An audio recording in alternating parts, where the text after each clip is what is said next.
यो अहिले कोरोनाको दोस्रो महामारीमा हामी छौँ। जब नेपाली जनता औषधि उपचार नपाएर, भेन्टिलेटर नपाएर, उपचार नपाएर, अक्सिजन नपाएर छटपटाइरहेका थिए। घरमा बस्दा पनि तनाव थियो र कसरी होम आइसोलेसनमा पनि बस्ने हैन, यो तनावलाई कसरी मुक्त गर्ने, कोरोनाबाट कसरी जितिने भनेर डाक्टर सहितको हामीले अन्तरसंवाद सातवटै प्रदेशमा चलायौँ। त्यसबाट के उपलब्धि भयो भने धेरैले चाहिँ ज्ञानवर्धक भयो कि आफ्नो रहनसहन, जीवनशैली, आहार विहार, खानपिन, योगा हैन, चिन्तन मननले पनि कोभिड विरुद्ध जित्न सकिन्छ, मनलाई शान्त पार्न सकिन्छ भन्ने सन्देश हाम्रो अभियानले दिएको छ। यो अभियान धेरै सफल भएको छ। यो हामीले भर्चुअल सञ्चालन गरेका थियौँ किनभने अहिलेको परिस्थिति हामी एक ठाउँबाट अर्को ठाउँ जाने अवस्था छैन। त्यसैले गर्दा यो जुम मार्फत भए पनि हामीले सबैलाई जोडेका छौँ। विशुद्ध यो नेपाली काङ्ग्रेसको विभिन्न सङ्गठनमा रहेका हाम्रा साथीहरूलाई, नेताहरूलाई जोडेर चाहिँ यो कार्यक्रम सञ्चालन गरेका छौँ। यो उहाँहरूको भनाइलाई हामीले हेर्ने हो भने सबैको गुनासो थियो कि जुन हामीले आज अनुभूत गरेका छौँ नि, कोभिडको नियन्त्रण गर्न वर्तमान केपी ओलीको सरकार पूर्ण असफल भएको छ। पहिलो कोरोनाको बेला पनि जनताले यही नै भनेका थिए हैन, पिसिआर परीक्षणको, स्वास्थ्य उपचारको कुरा गर्दा त्यहाँ पनि भ्रष्टाचार भएको थियो। अहिले उनीहरूको भनाइ के हो भने हामीले अक्सिजन नपाएर छटपटाइरहेका छौँ, औषधि उपचार। अहिलेको सञ्जीवनी बुटी भनेको कोरोना विरुद्ध लड्ने भनेको त भ्याक्सिन हो नि त हैन, त्यो पनि हामीले पाएका छैनौँ। सरकार कहाँ छ भने एकदम गुनासो थियो, आक्रोश थियो, पीडा थियो, दर्द थियो, तनाव थियो। सरकारको भन्ने र बजाउने बाजा एउटा छ हैन, यथार्थमा चाहिँ काम गर्ने चाहिँ शून्य छ कि रिजल्ट छैन। यो कुरा हामीले मात्र अभियानको मार्फत भनेको होइन, आज नेपाली जनताको आशा, भरोसा, मन र यो अभाव र यो पीडामा कोरोनाको कहर बित्न राहत दियो। औषधि उपचार। सरकार कहाँ रह्यो? बालुवाटारमा रह्यो। सरकार कहाँ रह्यो? सत्ता र कुर्सीमा रह्यो। सरकार कहाँ रह्यो? पद लोलुपतामा रह्यो, भ्रष्टाचारमा रह्यो कि यो आम नेपाली जनताले बोलिरहेको बोली हो कि सरकारले चाहिँ पूर्ण असफल बन्यो। असंवैधानिक, अलोकतान्त्रिक, प्रतिगामी र अल्पमतमा परेको ओली सरकारको धेरै चर्चा गर्नुभन्दा पनि नेपाली जनताको पीडालाई कसरी सम्बोधन गर्ने, कसरी मलमपट्टी लगाउने भनेर चाहिँ हामीले यो अभियान चलायौँ। यो सफल भएको छ। सरकारले गरेकै छैन। अब एउटा खोप पाए त्यो दोस्रो खोप पाउँदै पाएनन्, त्यसको पनि त अवधि हुन्छ नि त, त्यो भित्र पाउनु पर्ने हो नि। नपाउँदा त्यो खोपको भेल्यु नै छैन। अहिले पनि कोरोनाको दोस्रो भेरिएन्ट देखा पर्दा चाहिँ युवाहरूलाई धेरै जोखिममा थिए नि। युवाले त अहिले एकचोटि पनि लाउन पाएनन्। आज चाहिँ तपाईँले देखिसक्नुभयो तेस्रो भेरिएन्टको कुरा पनि आइसक्यो हैन, डेल्टा भेरिएन्ट भनेर पनि आइसक्यो। यस्तो मान्छे अहिले कस्तो छ भनेपछि अब गाउँ चाहिँ अक्रान्त छ अरे के। सहरमा अलिकति केही ओह्रालो लागेको देखिएको छ, गाउँ चाहिँ भित्र आगो, भुसको आगो सल्किया चाहिँ कोरोना चाहिँ हरेक घर परिवारभित्र चिरिया छ। तर उनीहरू चाहिँ अस्पताल गइराखेका छैनन् हैन, किन भरोसै छैन नि त। धेरैजनाको मृत्यु भएको छ, अक्सिजन पाएका छैनन् र सरकारको ध्यान त अब सबैलाई कसरी भ्याक्सिन उपलब्ध गराउनु भन्ने हो नि त।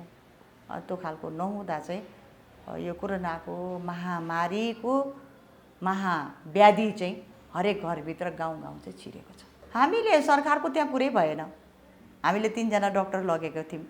एउटा चाहिँ तनाव व्यवस्थापन योगा टिचर हुनुहुन्थ्यो हैन, हामीले तनाव कति तरिकाले तनाव हुन्छ त्यसको व्यवस्थापन कसरी गर्ने त्यो सिकाउनुहुन्थ्यो। एउटा चाहिँ कोभिड हस्पिटलमा काम गर्ने, कोभिड बारे चाहिँ कसरी जित्ने भनेर सिकाउनुहुन्थ्यो। अर्को कुरा अहिले चाहिँ धेरै आक्रमण चाहिँ बच्चालाई पनि भइरहेछ हैन, बच्चालाई के गर्ने भनेर हाम्रो चाइल्ड स्पेशलिस्ट पनि हुनुहुन्थ्यो। त्यसकारणले गर्दा चाहिँ हाम्रो सरकारलाई गाली गर्ने भन्दा पनि कसरी मान्छेको जीवन रक्षा गर्ने हैन, उनलाई चाहिँ कसरी सान्त्वना दिने, जीवनशैलीलाई कसरी परिवर्तन गर्ने, कसरी युद्ध जित्ने कोभिडको भन्नेमा केन्द्रबिन्दु रह्यो।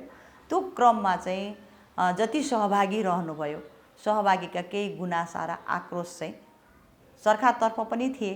अब प्रतिपक्ष दल काङ्ग्रेस हुनाले तपाईँले पनि केही नगरे पनि हामीलाई पनि गुनासा थिए, यसलाई स्वीकार गर्नुपर्छ। एकदम राम्रो कुरा सोध्नुभयो। हामी धेरैचोटि नेपाली काङ्ग्रेसले कार्यतालिका पनि निकाल्यौँ। 14 महाधिवेशनको सङ्घारमा उत्साह र उमङ्ग आउने, फेरि कोभिड-19 को कारणले पछाडि जाने। गत चैत्र 11 गतेदेखि सुरु भएको लकडाउन, कोरोनाको निषेधाज्ञा हैन बीचमा खुल्ने, यसले गर्दा यो कार्यतालिका धेरैचोटि परिवर्तन भयो, प्रभावित पनि भयो। र अहिले पनि दोस्रो हामीले अन्तिम क्यालेन्डर, अब हामीलाई छुटै छैन। हाम्रो विधानले दिएको 5 वर्षको समयावधि पनि हामीले उपयोग गरिसकेका छौँ। संविधानले दिएको 6 महिनाको सीमा पनि यही भदौमा सकिँदैछ। त्यसैले नेपाली काङ्ग्रेसले जति पनि क्रियाशील सदस्य छ, यही असाढको 20 सम्म सबै इन्ट्री भइसक्छ, अन्तिम नामावली प्रकाशित गर्ने भनेको छ। साउनको 12 गतेदेखि वार्ड अधिवेशन सबै अधिवेशन सकिनेछन्। अब भदौको चाहिँ 16, 17, 18, 19 चाहिँ राष्ट्रिय महाधिवेशन भनेका छौँ। यसले के गरेको छ भने एकदम उत्साह पनि आछ के। हामी घरभित्रै बन्द छौँ नि, तर पनि घरैभित्र भए पनि प्रविधिको माध्यम, जुम होस् हैन, अथवा मेसेन्जर होस्, अथवा व्हाट्सएप होस्, अथवा टेलिफोन संवाद होस्, एकअर्कालाई संवाद गर्ने, कुराकानी गर्ने, आफ्नो लबिङ गर्ने, कसरी चाहिँ विकल्प के छन् त? यो कोरोना बीचमा पनि त हामीले अधिवेशन गर्नुपर्नेछ। विकल्पहरू के हुन् भनिकन वैकल्पिक बाटोमा पनि व्यापक चाहिँ छलफल भएको छ।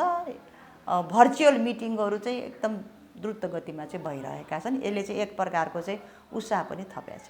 यो दुईटै कुरा छ। अहिले चाहिँ हामी दिएको कार्यतालिका छ, भौतिक उपस्थिति नै गरेर जसरी गरेका थियौँ, केही चाहिँ एउटा विकेन्द्रीकृत निर्वाचन प्रणाली पनि अपनाएर पनि गर्ने सोच छ हैन। तर साउनसम्मको अवस्था कस्तो हुन्छ? तर साउनमा तपाईँले भने जस्तै यस्तै अवस्था रह्यो, यसले झन् कोरोनाको भयावह निम्ताउने भयो भने यसका विकल्पहरू पनि लैजाने हैन। इलेक्ट्रोनिक मिडियादेखि भर्चुअलदेखि के खालका गर्न सक्छौँ हामी, भएका विधानहरूलाई पनि जुन छन् त्यो प्रावधानलाई पनि यो हामीले केन्द्रमा आएर भेला नभइकन सबैलाई प्रदेशमा केन्द्रको पक्ष राखेर निर्वाचन गराउने, अथवा जिल्लाको अधिवेशन पछाडि लाने, अथवा चाहिँ हामीको जिल्लासम्मको वार्डमा राखिदिने हैन। भन्नुको मैले भने केन्द्रीकृत होइन, त्यो बाटोमा पनि छलफल नभएका होइनन्। तर अहिले नै यही विकल्प भन्न थाल्यौँ भने अनेक टिका टिप्पणी हुन्छन्। त्यसैले सकेसम्म हामी साउनसम्मको अवस्था अझै छ, हामी असाढमै छौँ। त्यो बेलाको अवस्था आयो भने असाढको अन्तिमतिर यही यथास्थितिमा परिस्थिति रह्यो भने विभिन्न विकल्पहरू प्रयोग गरेर पनि नेपाली काङ्ग्रेस यो अधिवेशन सम्पन्न गर्न तयार छ। युद्ध स्तरमा जुट्या छ। यसबाट भाग्न कसैलाई चाहिँ अधिकार छैन। यो कुरा के छ भने एउटा कुरा जुन दिएको सीमा छ नि, 20 गते सबै इन्ट्री भइसक्ने, 9 गतेसम्म आइसक्ने छुटपुट, र एउटा चाहिँ जसबाट आएर जसले तोकिएको सीमाभित्र क्रियाशील अपडेट गरेनन् उनी महाधिवेशनबाट वञ्चित हुन्छन् हैन। त्यसैले अहिले के भइरहेछ भने यत्रो ऐतिहासिक महाधिवेशन हैन। महाधिवेशन भनेको नेतृत्वको परिवर्तन मात्रै होइन नि। महाधिवेशन भनेको के हो भने यसले लिने नीति एजेन्डा समग्र मुलुक र राष्ट्रलाई दिने कार्ययोजना पनि हो र कार्यकर्ताको व्यवस्थापन पनि हो। त्यसैले गर्दा चाहिँ एउटा सीमा, एउटा डेडलाइन नेपाली काङ्ग्रेसको केन्द्रीय समितिले दिएको छ। त्यो भित्र जुन जिल्लाले गर्न सक्नुहुन्न त्यो त अधिवेशनबाट वञ्चित हुने कुरा आउँछ। त्यसैले मलाई आशा छ हाम्रो सभापतिहरू, जिल्ला सभापतिहरू जहाँ विवाद छ, जहाँ चाहिँ ढिलो भइरहेछ, यो तोकेको सीमाभित्र क्रियाशील आउँछन्, सबैले भाग लिन्छन् जस्तो मलाई लाग्छ। एकदम राम्रो कुरा उठाउनु भयो। हामीले एउटा गरेकै बहस हो हैन। मैले अघि नै भनिसकेँ, एउटा बहस जहिले अधिवेशन आउँछन् उठिने गर्छन्, स्वभावतः हो। एउटा कार्यकाल सकिँदै हुँदा एउटा महाधिवेशनले मूल्याङ्कन पनि हो कि हैन। र कार्यकर्ताले के कति काम भयो त त्यसको मूल्याङ्कन त 14 महाधिवेशनमा आएका प्रतिनिधिले गर्लान्। तर काङ्ग्रेसभित्र दुईटै पक्षको कुरा चलिरहेछन् कि एउटा नेतृत्व हस्तान्तरण र पुस्तान्तरण हैन भन्नेको कुरा पनि अहिले मात्रै होइन, लामो समयदेखि चल्यो। त्यसैले म के भन्छु भनेपछि एजले भन्दा पनि एजेन्डाले चाहिँ नेतृत्वको निर्धारण गर्नुपर्छ भन्ने मेरो कुरा हो। किन ज्वलन्त उदाहरण हामी भारतमा पनि देख्यौँ, नरेन्द्र मोदी हैन। त्यसै गरिकन संयुक्त राज्य अमेरिकामा पनि देखौँ हैन। एजले त थान्ने रहेन रहेछ नि त एजेन्डा हामीले बोक्न सक्यौँ हैन। जनताका लागि साँची राखेर जनसभा र जनजीविकालाई सँग गाँसेर ल्यायौँ भने जनता हाम्रो पक्षमा हुन्छन्। यस पछाडि महाधिवेशनमा एकजनाले जितेलान्, नेतृत्व परिवर्तन होला, सङ्गठन हात लाग्ला, तर त्यस पछाडि हुने तिनै तहको निर्वाचन काङ्ग्रेसले जित्न सकेन भने त काङ्ग्रेस लार्जेस्ट पार्टी, ठुलो पार्टी, जनताको ठुलो पार्टी त बन्न सक्दैन। त्यसैले गर्दा तपाईँले भने जस्तो बहस चलेको छ, यसलाई म आत्मसात पनि गर्छु, स्वभावतः हो, मान्छेले मूल्याङ्कन गर्छ। तर यो सबैको निर्धारण चाहिँ 14औं महाधिवेशनमा चुनिएर आएका हाम्रा महाधिवेशन प्रतिनिधिको हातमा छ। त्यसै बेला नै यसको निर्कोल हुन्छ, अझै केही भन्न सकिँदैन। अब चाहँदा देखाउन नसक्ने कुरा पनि होइन। अहिले काङ्ग्रेसभित्र वृत्तमा एउटा कुरा चलेको मलाई राम्रो के लागेको छ भने एकताको महाधिवेशन बनाऊ भने पनि एक थरी लागिरहनु भएको छ कि यो कुरा मैले कसरी थाहा पाएको भने हामीले अहिले लोकतन्त्रको लागि हाम्रो अभियान भनेर काङ्ग्रेसको 14औं महाधिवेशन अबको बाटो भन्दै गर्दा जिल्ला सभापतिहरू, प्रदेशको एमपीहरू हैन, सिनियर लिडरहरूलाई डिबेटमा ल्याउँछौँ। तपाईँले भने जस्तो समग्र चाहिँ अब पछाडि त नेतृत्वमा काङ्ग्रेस हो नि त लिड गर्ने, किन कम्युनिस्टको त शासन देखिसक्यो। नेकपा बने, गठबन्धन गरे, 2/3 मतले जनतालाई झुटो आश्वासन दिए।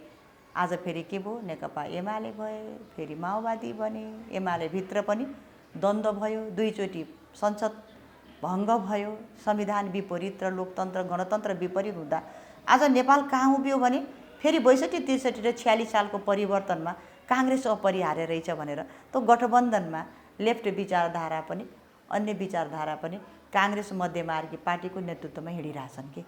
त्यसैले काङ्ग्रेस र लोकतन्त्रको पर्यायवाची हो भने, यो अपरिहार्य हो भने काङ्ग्रेसभित्र पनि त्यो एकता किन नहुने, तपाईँले भने जस्तो त्यो खालको लिडरसिप किन नआउने, कसरी जाने भनेर एक थरी त्यो बहस पनि चलिरहेछ। अर्कोतर्फ चाहिँ के छ भने स्वभावतः हो काङ्ग्रेसभित्र युवाको त कमी छ नि त हैन, युवाहरू पनि हामी लिडरसिपमा आउनुपर्छ पनि भनिरहनु भएको छ।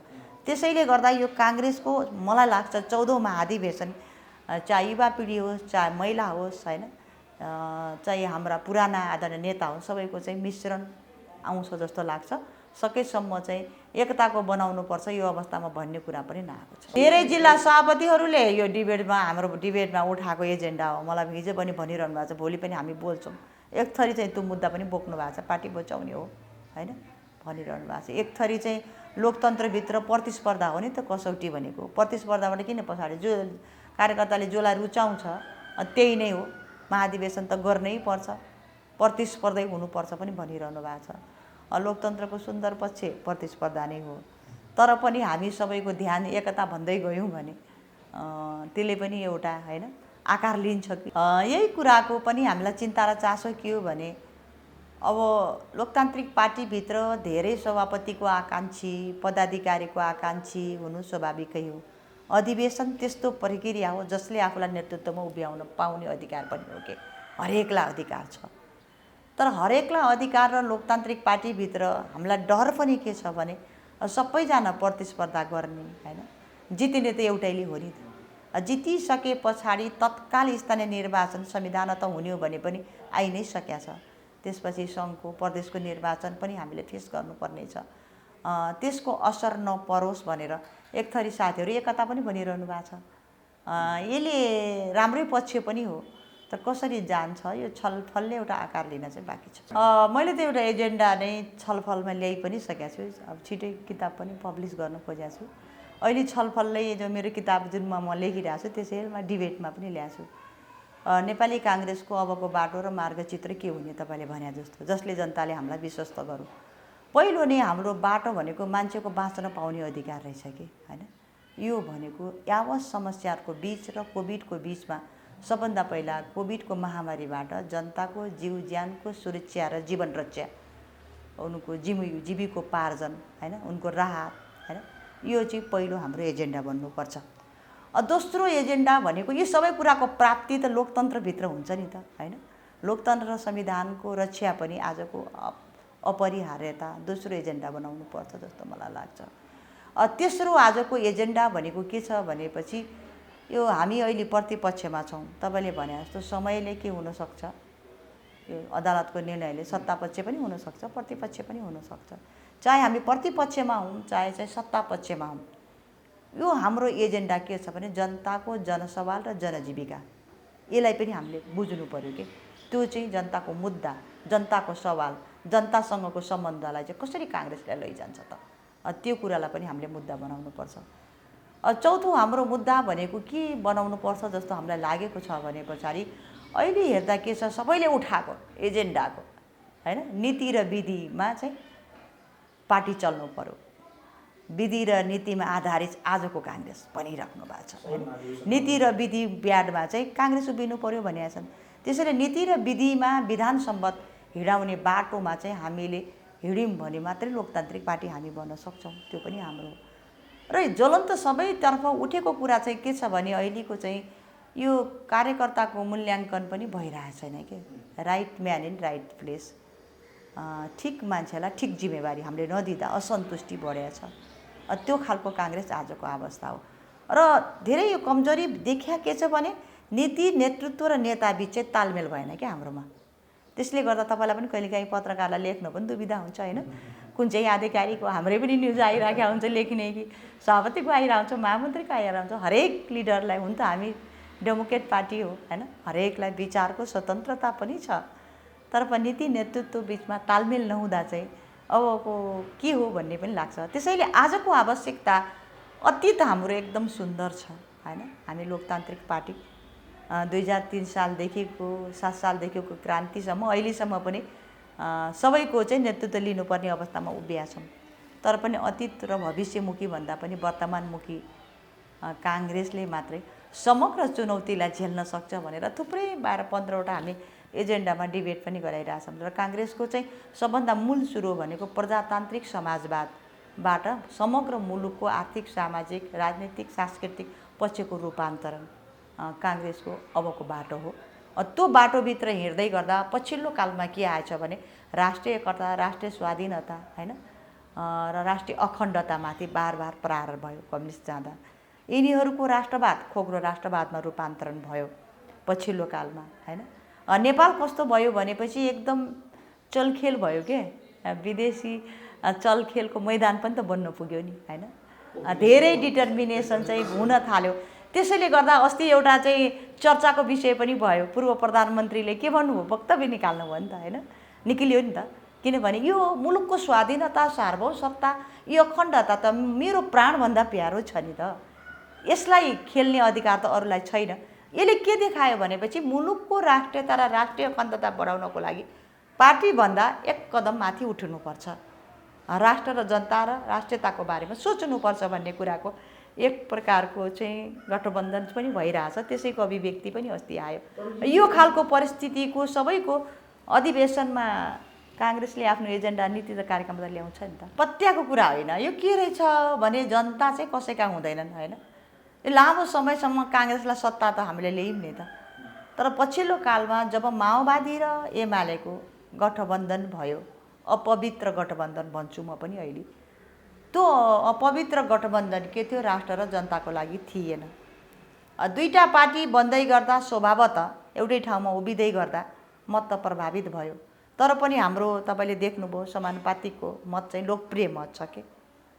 र जनताले के गरे भने एकचोटि ठिक छ त मुलुकमा शासन त गरेनन् होइन, अनि यो प्रोग्रेसिभ विचारधारा, प्रगतिशील विचारधारा, कम्युनिस्ट ओरिएन्टेड जो गठबन्धन गरे तिनलाई मध्यम मुलुक परिवर्तन हुन्छ, स्थिर स्थायित्व र सुशासन त थियो नि एजेन्डा।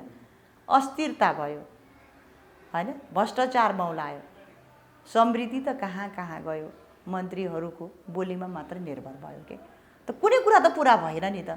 त्यसैले के रहेछ भने जनताले एकचोटि दिए, हामी त खुसी साथ प्रतिपक्षमा आएको हो नि, प्रतिपक्ष मान्छे चाहिँ सत्तामा जाने हो र 5 वर्ष हामीलाई प्रतिपक्ष देऊ बस्न देऊ भन्छौँ। काङ्ग्रेसले के गर्यो भने त्यो कुरा होइन, अस्ति बन्नुपर्छ भनेर जानु किन पर्यो लाग्यो होला नि त मान्छेलाई। निकाह दिन काङ्ग्रेस नबोल्ने, संविधान सकिन थाल्यो, गणतन्त्र लोकतन्त्र सकिन थाल्यो। पछिल्लो कालमा आज के भयो तपाईँले देख्नु भएको छैन, राष्ट्रपति भनेको गणतन्त्रको प्रतीक हो नि, बार बार के भयो, संविधानमाथि प्रहार भयो। अमुक पार्टीको जस्तो नेता हुनुभयो। अहिले त म डेली देखिरहेको छु राष्ट्रपतिले मन्त्रीहरू बोलाउने होइन, उसलाई सेनाहरूलाई बोलाउने, सबैलाई बोलाउने, सुरक्षा निकायलाई बोलाउने, डिल गर्ने कार्यकारी राष्ट्रपति जस्तो देखिरहेछ। उहाँ त आलङ्कारिक सिम्बोलिक राष्ट्रपति हो नि त। यो मुलुक कहाँ जान्छ त्यसैको लागि लोकतान्त्रिक पार्टी काङ्ग्रेसको नेतृत्वमा अम्ब्रेलामा गिरिजाबाबुले भन्नुभएको थियो नि, प्रजातान्त्रिक अम्ब्रेला आवश्यकता छ, जुन बेला पनि मुलुकमा ग्रान्ड डिजाइन हुनसक्छ भन्नुभएको थियो। त्यो ग्रान्ड डिजाइनलाई तोड्न चाहिँ काङ्ग्रेस प्रतिपक्ष भए पनि नेतृत्व चाहिँ काङ्ग्रेसले अगुवाई चाहिँ गरिरहेछ। म चाहिँ आशावादी छु, किनभने जनतामा एक प्रकारको निराशा आइसक्यो। जनताले कम्युनिस्ट आए के नै होला मुलुकमा, होइन, ठुलै परिवर्तन भइहाल्ला, एक घर एक रोजगार भइहाल्ला, घर घरमा ग्यास पाइप पुग्ला, सबैले रोजगारी पाउलान्, सबैलाई चाहिँ शिक्षा स्वास्थ्य फ्री होला। कोरोनाको पहर बेलामा उपचार पाउँ भन्दा सर्वोच्च अदालतले परमादेश गर्नु पर्यो पिसिआर टेस्टको लागि। खोपकोमा पनि कमिसनको खेल आयो, स्वास्थ्य मन्त्री हटे अर्को आयो, धेरै व्याख्या पनि के गर्ने हो र, होइन। त्यसैले गर्दा चाहिँ यी सबै आधारले गर्दा नेपालमा नेपाली काङ्ग्रेसको अपरिहार्यता त जहिले पनि रहन्छ कि लोकतान्त्रिक पार्टी।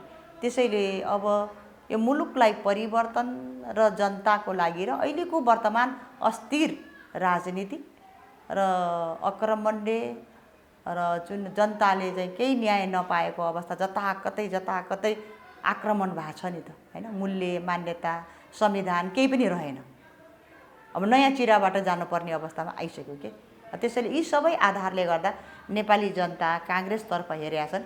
काङ्ग्रेसको अबको ध्यान चाहिँ जनतातर्फ चाहिँ फर्किया छ। यी आधारले गर्दा अब चाहिँ काङ्ग्रेस नै हो। अब स्वभावतः निर्वाचन भयो भने काङ्ग्रेसलाई नै अत्यधिक मत लिएर अगाडि जान्छ। सम्भावना मैले भनिहालेँ, होइन। अहिले एउटा राम्रो छलफल भइरहेछ, होइन।